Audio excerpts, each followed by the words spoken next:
Esto es Después de Horas.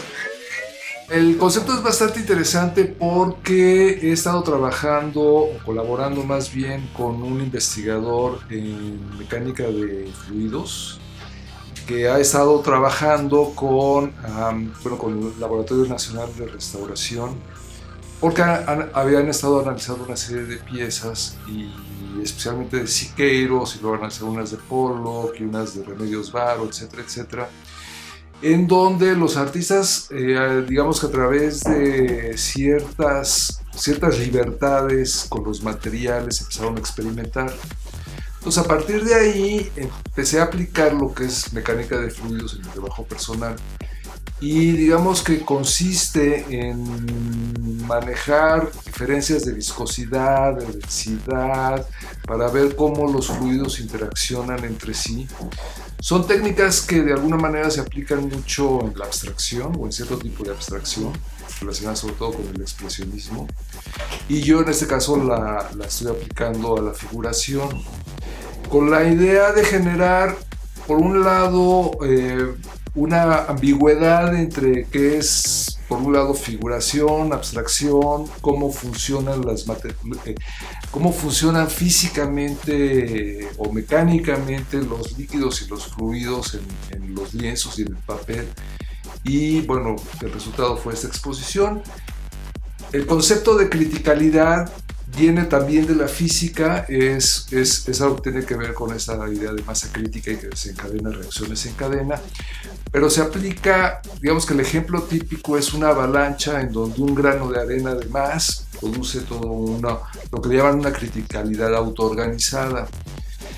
Digamos que si hay en un momento determinado un río se desborda, lo puedes analizar desde el punto de vista físico como una criticalidad autoorganizada, lo que es la resultante, o como un desastre, por eso el título.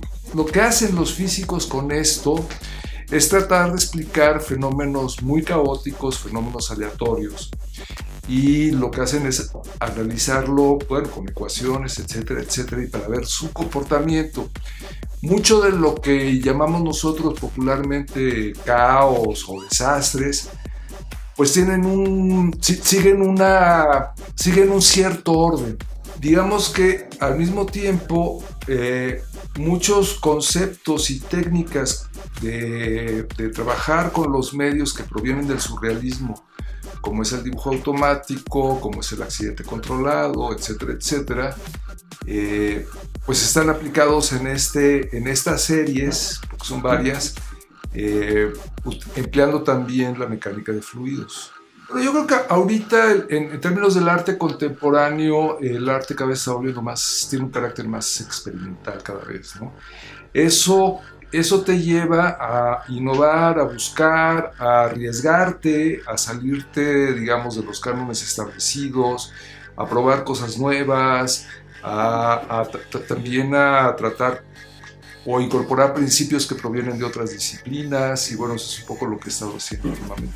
Todo esto yo creo que es una manera también de entender la pintura de una manera más actual. Digamos, si bien la ciencia del arte siempre ha tenido una cierta relación, en este caso aplicar estos principios a una práctica te permite sí llevarla a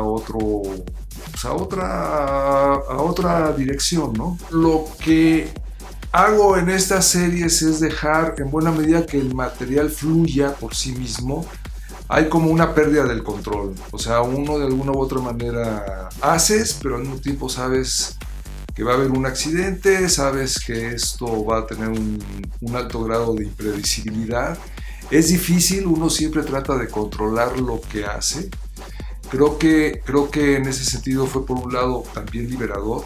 Sí, es este proceso, digamos, de liberarte de alguna manera de ti mismo, de dejar de quererlo controlar todo, entender que la física o los materiales tienen su propia dinámica, su propio motor, que de alguna u otra manera la vida también empezó a organizar así por materia que de alguna u otra manera se autoorganiza. Somos finalmente los seres biológicos resultado de estos mismos procesos.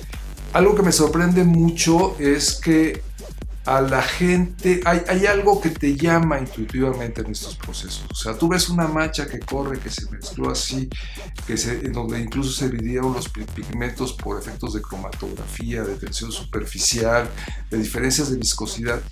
Y es algo que llama mucho la atención, y yo creo que de alguna u otra manera sí hay una conexión más profunda de lo que pensamos con el mundo físico, porque de alguna manera somos productos de estos procesos, ¿no?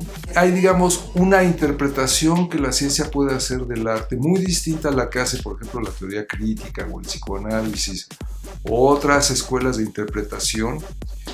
Y sí creo que hay conexiones que no estamos viendo o que no se han visto hasta ahora y que son muy interesantes. Vamos, enriquece, es como añadirle otra capa de significado al arte.